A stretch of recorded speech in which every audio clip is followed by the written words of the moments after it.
किसी शहर में एक व्यापारी रहता था। उसके घर में रुपयों पैसों की कोई कमी नहीं थी। उसका माल दूर दराज के देशों में जाता था और खूब मुनाफा होता था। व्यापारी की दो बेटियां थी। बड़ी बेटी का नाम जरा और छोटी बेटी का नाम मुश्तरी था। बच्चियां अभी छोटी ही थी कि उनकी मां का देहांत हो गया। व्यापारी को भी पत्नी की मौत का बहुत सदमा हुआ, लेकिन उसने दूसरी शादी नहीं की। एक तो मरी हुई पत्नी का प्यार और दूसरा ये ख्याल कि सौतेली मां के साथ कैसा बर्ताव करेगी। वक्त गुजरता गया और अब वो अपना ज्यादा वक्त सफर में गुजारने लगा। बच्चियों की परवरिश और उनकी देखभाल के लिए एक बूढ़ी दाई रखी और नौकरों की पूरी फौज उनके इशारे का इंतजार करती थी। महल जैसा बड़ा घर था, किसी चीज की कोई कमी नहीं थी। बेवजह के लाड़ प्यार से बेटियां बिगड़ती जा रही थी। दोनों ही बेहद आत्ममुक्त, जिद्दी, स्वार्थी और बदतमीज होती जा रही थी। किसी बात में ना सुनने की आदत नहीं थी। नौकरों की शामत आए रहती और जरा सी बात पर उनके बाल नोच लेती। किसी के कान काट लेती और किसी की डंडों से पिटाई करती। जब पिता घर आता तो नौकरों की झूठी शिकायत करती और उनकी पिटाई करवाती। व्यापारी जब भी घर आता तो उनके लिए बहुत से कीमती खिलौने लाता और बेवजह उनके नखरे उठाता और अपनी गैरहाजिरी की कमी पूरी करना चाहता था। इससे उनके दिमाग और भी खराब हो जाते। उनको जरा भी गुस्सा आता तो कीमती खिलौने उठाकर फेंक देती। बड़ी बेटी जहरा की आंखों में फिर भी थोड़ी शर्म थी, लेकिन छोटी बेटी मुश्तरी की तो बिल्कुल भी लगाम नहीं थी। हर वक्त घर में हंगामा रहता, घर में रहती कोई न कोई उसके जुल्म का निशाना बना रहता। लड़कियां धीरे धीरे जवानी की दहलीज पार करने लगी तो पिता को भी ख्याल आया, क्योंकि व्यापारी अब बूढ़ा हो रहा था और कुछ जवान बेटियों का ख्याल अब उसने सफर पर जाना कम कर दिया था। शहर में ही रहकर कारोबार संभालता था। घर में रहने का मौका मिला तो बेटियों के रंग रंग से भी वाकिफ हुआ। ये देखकर व्यापारी बहुत परेशान हुआ और सोचने लगा कि जल्द से जल्द बेटियों के हाथ पीले हो जाए।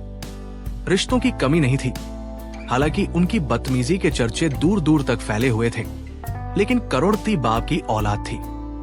पिता का जो कुछ भी था उन्हीं का था, लेकिन लड़कियों के नखरे आसमानों पर थे। उन्हें कोई भी पसंद नहीं आता और जो भी रिश्ता आता उसमें 100 कमियां निकाल कर रख देती।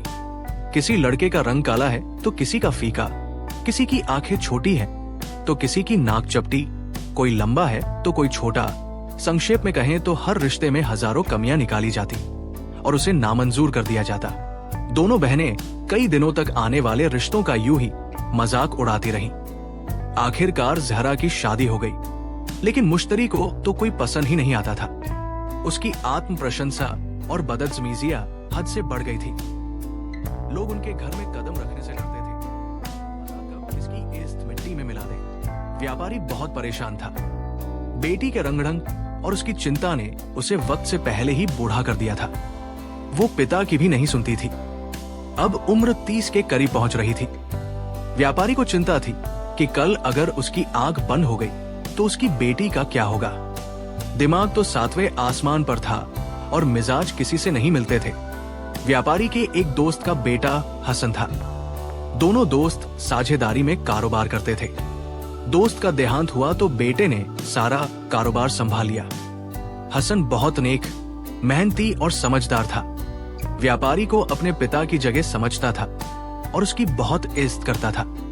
व्यापारी जिसे वो चाचा कहता था, उसकी परेशानी उससे देखी नहीं गई। एक दिन उसने व्यापारी से कहा, चाचा, मैं आपकी बेटी से शादी करना चाहता हूँ। शर्त यह है कि आप मेरे किसी काम में दखल मत दीजिएगा। व्यापारी ने कहा, बेटा, वो तो ठीक है, लेकिन तुम बहुत अच्छे लड़के हो और मैं नहीं चाहता कि मेरी बेटी से शादी करके तुम जिंदगी भर की मुसीबत अपने गले लगा लो। वो किसी भी तरह तुम्हारे काबिल नहीं है। लड़के ने कहा, आप फिक्र मत करें, बस इतना कीजिएगा कि शादी के बाद जैसे ही मैं आपकी बेटी को विदा करवा के ले जाऊं, आप कहीं सफर पर निकल जाइएगा। नौकरों को छुट्टी देकर मकान को ताला लगा दीजिएगा। अगले दिन हसन व्यापारी के घर जाकर बैठा। हसन अभी जाकर बैठा ही था कि रसोई घर से होता हुआ आया, मालिक, कोरमे में नमक थोड़ा कम हो गया था तो बेगम ने पूरी पतीली मेरे सर पर दे मारी। उसी वक्त नौकरानी भी रोती रोती आई। कि कमरे की सफाई थोड़ी ठीक से नहीं हुई तो बेगम ने मेरी चोटी काट दी है। व्यापारी ने नौकर को मरहम पट्टी करवाने के लिए भेजा और नौकरानी को इनाम का लालच देकर चुप करवाया। फिर हसन से बोला, बेटा देख रहे हो ये घर नहीं नरक है। मैं तो अब भी कह रहा हूं कि बाज आ जाओ। मैं तुम्हें बेटों की तरह समझता हूं और कोई बाप ये नहीं चाहेगा कि उसके बेटे को ऐसी पत्नी मिले जो उसकी जिंदगी मुश्किल कर दे। वो मेरी बेटी है तो क्या हुआ, मैं जानता हूं कि वो किसी शरीफ आदमी की पत्नी बनने के लायक नहीं है। हसन ने कहा, चाचा ये सब आप मुझ पर छोड़ दें। कल मैं काजी और 2 गवाहों को साथ लाऊंगा। आप कल ही अपनी रवानगी का इंतजाम कर लें। अगले दिन व्यापारी ने अपनी बेटी से कह दिया था कि तुम्हें देखने के लिए एक लड़का आ रहा है, जरा तमीज से पेश आना, शरीफ लड़का है। मुश्तरी इस शरीफ लड़के से निपटने के लिए पूरी तैयारी करके बैठी थी। कई तरकीबें सोच कर रखी थी कि आने वाले की कैसे दुर्दशा बनाएगी। उसने मुश्तरी के लिए रिश्ता लाने की हिम्मत कैसे की। अभी वो ऐसा सोच ही रही थी कि एक खूबसूरत सी शक्ल वाला नौजवान उसके कमरे में घुस आया और घबराहट भराकर बोला, मेरी प्रिय जान, मैं तुम्हारे सदके में कुर्बान, मुझसे शादी करोगी? मुश्तरी हक्का बक्का रह गई। कभी गुस्सा आता और कभी नौजवान की हरकत पर हंसी आती। उसके होंठों पर हंसी देखकर वो चिल्लाया, तुम हंस रही हो, यानी तुम्हें मंजूर है? बोलो, मंजूर है ना? मुश्तरी को लगा कोई पागल उसके कमरे में घुस आया है। वो गुस्से को भूलकर उसे और दीवाना बनाने की गरज से बोली, हाँ मंजूर है। जवाब सुनकर वो आदमी रुका नहीं बल्कि वैसे ही मंजूर है, मंजूर है चिल्लाता हुआ वापस चला गया और बैठक में जाकर काजी साहब से बोला, आप निकाह पढ़ाइए, दुल्हन को निकाह कबूल है। इस चीख पुकार की आवाज आंगन में खड़े हुए गवाहों ने भी सुनी जब मुश्तरी ने कहा था, हाँ कबूल है, कबूल है, कबूल है। इससे पहले कि मुश्तरी कुछ कहती, काजी साहब ने निकाह पढ़ा दिया। हसन व्यापारी से बोला, चाचा आप अपनी बेटी को विदा कीजिए और घर को ताला लगाकर चले जाइए। फिर शोर मचाता हुआ घर में दाखिल हुआ, प्रिय जान चलिए अपने घर चलिए। मुश्तरी तेजी से बदलते हुए हालात पर हैरान थी। हसन ने जब उसका हाथ पकड़ा तो मुश्तरी ने इसे गुस्से से झटकना चाहा। इस पर हसन ने पीछे से इतनी जोर से गर्दन पकड़ी, लगा कि टूट जाएगी। मुश्तरी को लगा कि किसी पागल से पाला पड़ गया है। डर लगने लगा कि कहीं जान से ही न मार दे। जब चारों तरफ देखा नहीं, कोई नौकर नजर आया और न वहां व्यापारी था। हसन इसे यूं ही खींचता हुआ घर से बाहर लाया। बाहर एक शानदार कार खड़ी हुई थी और कार के चारों पहियों की हवा निकली हुई थी। हसन ने कार को ठोकर मारते हुए कहा, मेरी प्रिय जान, ये कार तुम्हारे काबिल नहीं, मैं तुम्हारे लिए शाही सवारी लाता हूं। हसन ने इसे जोर से पकड़कर एक तांगे पर बिठाया और जोर से एक चाबुक मारी तो वो धीरे धीरे चलने लगा। मुश्तरी को यकीन हो गया कि वो किसी पागल के हाथ चढ़ गई है। जरा भी चूचा की तो वो उसका गला काट देगा। सारा गुस्सा हवा हो गया और बोलती बंद हो गई। उसे कुछ भी समझ नहीं आ रहा था कि क्या हो रहा है। सारे नौकर कहाँ मर गए, उसका पिता कहाँ चला गया और ये पागल घर में कैसे घुस आया। पूछे तो किससे पूछे। आखिर एक मकान पर पहुंचे जिसमें 2 छोटे छोटे कमरे थे। खिड़कियों में सलाखें लगी थी और आसपास कोई और मकान नहीं था। कमरे में एक पलंग पड़ा था जिस पर एक चादर बिछी हुई थी। कोने में एक कुर्सी रखी थी और एक सुराही और एक गिलास रखा हुआ था। कमरे में पंखा भी नहीं था। हसन बोला, मेरी प्रिय जान, आप यहाँ आराम करें, मुझे एक जरूरी काम याद आ गया है। और वो दरवाजा बंद करके वहां से चला गया और बाहर से ताले में चाबी घूमने की आवाज आई। मुश्तरी ने एक राहत की सांस ली कि पागल से कुछ देर के लिए तो पीछा छूटा, लेकिन सुकून कहा। महल की वो ऐशो आराम और गद्देदार मखमल और रेशम के बिस्तर पर सोने वाली, और कहा ये चारपाई जिसको उसके नौकर भी इस्तेमाल नहीं करते थे। मजबूरन इस दरी पर बैठ गई। उसका जोड़ जोड़ दुख रहा था और इस पर गर्मी की शिद्दत। अब वो हाथ से चलाने वाला पंखा चलाने लगी। थोड़ी ही देर में हाथ पर छाले पड़ गए। उठकर सुराही से पानी पिया। बहुत भूख लग रही थी और सुबह से कुछ नहीं खाया था। फिर उसे नींद आ गई। जब आंख खुली तो जिस्म पसीने से तरबतर हो रहा था। कमरे में अंधेरा फैल चुका था। गले में कांटे पड़ रहे थे और भूख से पेट में चूहे दौड़ रहे थे। टटोल टोल कर लालटेन जलाई। कमरे में पीली सी रोशनी फैल गई। सुराही से पानी पिया और दरवाजा हिलाकर देखा। खिड़की से बाहर फैले अंधेरे से डर लगने लगा। थक हार कर इसी पलंग पर बैठ गई। न जाने कैसे रोते धोते सोते जागते सुबह हो गई। सुबह हुई तो हसन मिट्टी के बर्तन में चाय और रोटी लेकर दाखिल हुआ। सुबह मुबारक हो मेरी प्रिय जान, मैं आपके सदके में कुर्बान। रात कैसी गुजरी मुझे ख्याल ही नहीं रहा कि आप भूखी होंगी। ऐसा उलझा कि मुझे याद ही नहीं रहा। देखें, मैं आपके लिए चाय और रोटी लाया हूं। मुश्तरी का जी तो चाहा कि उसके मुंह पर मारे, लेकिन एक तो पागल का डर और ऊपर से भूख हाथों को छू रही थी। उसने चुपचाप रोटी खा ली, जिसकी नाश्ते की मेज दुनिया की नेमतों से भरी हुई रहती थी और जरा सी कमी होने पर खाने पीने की चीजें उठा उठा कर फेंक देती थी। आज चाय और सूखी रोटी का नाश्ता कर रही थी। अपनी मजबूरी पर आंखों से आंसू निकल आए। हसन कुर्सी पर बैठा गौर से उसके आंसू देख रहा था। आंखों में आंसू देखकर बोला, प्यारी आंखें, आंसू क्यों? क्या नाश्ता पसंद नहीं आया?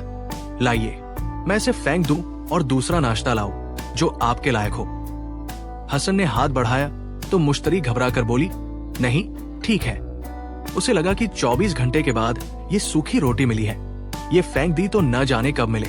खाने के बाद मुश्तरी ने डरते डरते उसकी तरफ देखा। वो हाथ में पकड़े चाबुक को घुमा रहा था। उसने हिम्मत करके कहा कि मैं अपने पिता के पास जाना चाहती हूँ। हसन बोला, आपके पिता तो सफर पर निकल गए, उन्हें इत्मीनान हो गया है कि उनकी बेटी अपने घर की हो गई। मुश्तरी ने जलकर सोचा, क्या खाक घर की हो गई? मैं तो घर से बेघर हो गई हूं। और बस इतना ही बोली, मुझे बस मेरे घर पहुंचा दीजिए। हसन बोला, मेरी प्रिय जान, तुम्हारा अब यही घर है। उस घर में तो आपके पिताजी ताला लगा गए हैं और नौकरों की छुट्टी कर दी है। मुश्तरी ये सुनकर हैरान रह गई। हसन उठा और बोला, शाम को मुलाकात होगी। मुश्तरी का दम निकल गया, यानी शाम तक बगैर पंखे के यहाँ भूखा रहना होगा। वो धीरे से बोली, यहाँ गर्मी बहुत है, एक पंखा लगवा दीजिए। हसन ऐसे बोला जैसे उसे पता ही न हो। अरे यहाँ पंखा नहीं है, बड़े नालायक है ये लोग। चले मैं लगवा देता हूं। और वो ताला लगाकर चलता बना। मुश्तरी अपनी किस्मत को रोती रह गई। शाम को हसन आया साथ एक नौकर खाने का थाल उठाए हुए था। इसे एक मेज पर रख दिया। नौकर वही खड़ा हो गया। थाल में तरह तरह के खाने सजे हुए थे। मुश्तरी का भूख से बुरा हाल था। जल्दी से उठकर बैठ गई। हसन बोला, ठहरिए, पहले मैं चख लूं, ये मेरी प्यारी के खाने के लायक भी है या नहीं। हसन हर प्लेट में से खाने में कमी निकालता और फिर नौकर को डांटता, ये खाना पकाया है तुमने, ये हमारी बेगम के खाने के लायक नहीं है। आखिर में एक कटोरे में थोड़ी सी दाल और 2 रोटियां बच गई। ये उसने मुश्तरी के आगे रख दी। मेरी प्रिय जान, क्या बताओ, ये नौकर तो बहुत नालायक है, आपके लायक खाना नहीं पकाते। आज आप इसी से काम चलाए। मुश्तरी ने सोचा कि अभी पहाड़ जैसी रात बाकी है, अब ये खाना भी ले गया तो क्या होगा। दोपहर से भूख परेशान कर रही थी। उसने चुपचाप दाल से रोटी लगाकर खाई। हसन नौकर को लेकर वापस चला गया। 2 दिन ऐसे ही गुजर गए। तीसरे दिन बस इतना ही हुआ। हसन कमरे को ताला लगाने के बजाय बस घर को ही ताला लगा कर गया। मुश्तरी ने कमरे से बाहर निकलकर देखा, जहां 2 कमरों का मकान था। एक वो रसोई घर भी जहां खाना पकाने का सामान मौजूद था। मिट्टी के तेल का चूल्हा मौजूद था, लेकिन खाना पकाना किसको आता था। भूख लगी तो चूल्हा जलाने की कोशिश की, कभी बुझ जाता, कभी भड़क जाता। हाथ जल गए, आगे के बालों की एक लट जल गई, लेकिन चूल्हा न जला। जी चाहा कि उठाकर फेंक दे, फिर डर लगा कि हसन आकर क्या बर्ताव करेगा। उसे अपनी बेबसी पर रोना आ गया। 3 दिन गुजर चुके थे, उसने कपड़े भी नहीं बदले थे। कहा वो दिन में 10 से 10 कपड़े पहनती, और जो कपड़ा एक बार पहनती उसे दोबारा नहीं पहनती थी। और कहा 3 दिन से एक ही जोड़ा पहने हुए थी। चौथे दिन हसन आया तो अपने साथ डिब्बा भी लाया हुआ था। मेरी प्रिय जान, मैं कितना भुलक्कड़ हूँ, मुझे याद ही नहीं रहा कि तुमने 3 दिन से कपड़े ही नहीं बदले। ये ले कपड़ों का डिब्बा और इसमें से कुछ कपड़े पसंद कर ले। मुश्तरी को रेशम के कुछ कपड़े पसंद आए। कहने लगी, हाँ ये कपड़े मुझे बहुत पसंद हैं। हसन बोला, या पहनेंगी, ये आपके लायक नहीं, और इसे उठाकर फेंक दिया। आखिर में एक पुराना सा कपड़ा उसे दिया। प्रियजान, ये आपके काबिल है, मैं आज ही इसे सिलवा कर लाता हूं। फिर हसन अपने साथ कपड़ों वाला डिब्बा लेकर चला गया। अगले दिन कपड़े सिलकर आ गए, जिनमें न कोई कटाई छटाई थी और न कोई फैशन। मुश्तरी ने बिना कुछ कहे कपड़े को पहन लिया। 2 महीने गुजर गए। धीरे धीरे कुछ सहूलियतें मिलना शुरू हुई। मसलन कमरे में पंखा लग गया और एक बूढ़ी नौकरानी आ गई जो खाना पका देती। लेकिन मुश्तरी बाहर की दुनिया देखने को तरस गई थी। सारा गुस्सा, अकड़, बदतमीजी, नखरे निकल गया था। अब वो हसन के इशारों पर नाचने लगी थी। 3 माह के बाद जब वो बिल्कुल सुधर चुकी थी, हसन एक दिन एक डिब्बा लेकर आया और मुश्तरी को देते हुए कहा, जाओ इसमें से कपड़े पहन लो। मुश्तरी डिब्बे को लेकर कमरे में आई। खोला तो हैरान रह गई। बहुत से आला दर्जे के कीमती और खूबसूरत जोड़े रखे हुए थे, जैसे वो पहना करती थी, उससे भी कहीं ज्यादा कीमती। साथ में श्रृंगार का सामान और जेवर भी थे। मुश्तरी को बड़ी देर तक यकीन ही नहीं आया कि ये मेहरबानी उसके लिए है। फिर डर सा लगा कि कहीं हसन अपना इरादा ही न बदल दे। एक अच्छा सा जोड़ा निकाला और उसे पहन लिया। तैयार होकर बाहर आई तो हसन थोड़ी देर के लिए हैरान हो गया। खूबसूरत तो वो बहुत थी, लेकिन गुरूर और अकड़ ने उसकी सारी खूबसूरती बिगाड़ दी थी। हसन इसको लेकर बाहर आए, जहां एक शानदार और खूबसूरत बग्गी खड़ी हुई थी। हसन इसे लेकर बेहद खूबसूरत और शानदार बंगले में पहुंचे। मुश्तरी को ये सब ख्वाब जैसा लग रहा था। नौकर ने दरवाजा खोला। हसन के पीछे चलते चलते आहिस्ता से पूछा, ये किसका घर है? हसन को उसकी सादगी पर हंसी आ गई। फिर आहिस्ता से बोला, प्रियजान, ये तुम्हारा बल्कि हमारा घर है, हमारे होने वाले बच्चों का घर है। मुश्तरी ने पूछा, तो फिर वो किसका घर था जिसमें मैं इतने दिन रही?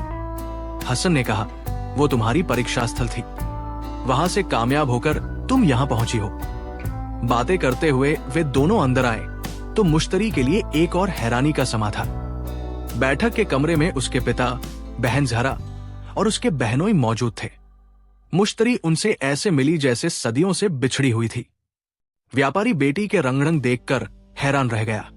उसने मुश्तरी और हसन को अपने गले लगा लिया और उनकी आंखों से आंसू बहने लगे। दोनों बहनें अंदर चली गई। जहरा के पति ने हसन से पूछा, क्यों दोस्त, कितने जूते रोज खाते हो? हसन ने जवाब दिया, जूते खाने वाले और होंगे, हम तो हुक्म चलाते हैं। जहरा का पति बोला, रहने दो यार, मुश्तरी की हरकतों से जमाना वाकिफ है, उल्लू किसी को बनाना। हसन बोला, हम दोनों अपनी अपनी पत्नियों को बुलाते हैं, देखते हैं कि पहले किसकी पत्नी आती है। दोनों में शर्त लग गई। पहले जहरा के पति ने नौकर से कहा, जाओ हमारी पत्नी से कहो हम बुला रहे हैं। नौकर ने जहरा से कहा, बेगम मालिक आपको बुला रहे हैं। जहरा बोली, इनसे कह दो मैं आ जाऊंगी, अभी मैं अपनी बहन से बातें कर रही हूं। नौकर ने आकर जवाब दोहरा दिया। हसन ने कहा, अब हमारी पत्नी से जाकर कहो कि साहब बुला रहे हैं। नौकर ने मुश्तरी से जाकर कहा कि आपको साहब बुला रहे हैं। वो तुरंत उठकर भागी। चंद लम्हों में मुश्तरी अपने पति के पास पहुंच गई। जहरा के पति की आंखें खुल गई। हसन ने कहा, मैंने ये कहने के लिए बुलाया है कि मेहमानों के लिए खाना लगवाइए। मुश्तरी जी अच्छा जी कहकर तुरंत ही रसोई घर की तरफ चली गई। हसन जहरा के पति से बोले, अब क्या कहते हो? जहरा के पति ने कहा, यार तुमने वाकई कमाल कर दिया। हसन बोले, पत्नी के साथ प्यार मोहब्बत से रहो, लेकिन इसे सर मत चढ़ाना, हमेशा खुश रहोगे। दोस्तों, उम्मीद करता हूं कि ये कहानी आपको पसंद आई होगी। कहानी अच्छी लगी हो तो टिप्पणी में अपनी राय का इजहार जरूर कीजिएगा। हमारे चैनल को सदस्यता लें। कहानी देखने का बहुत बहुत शुक्रिया।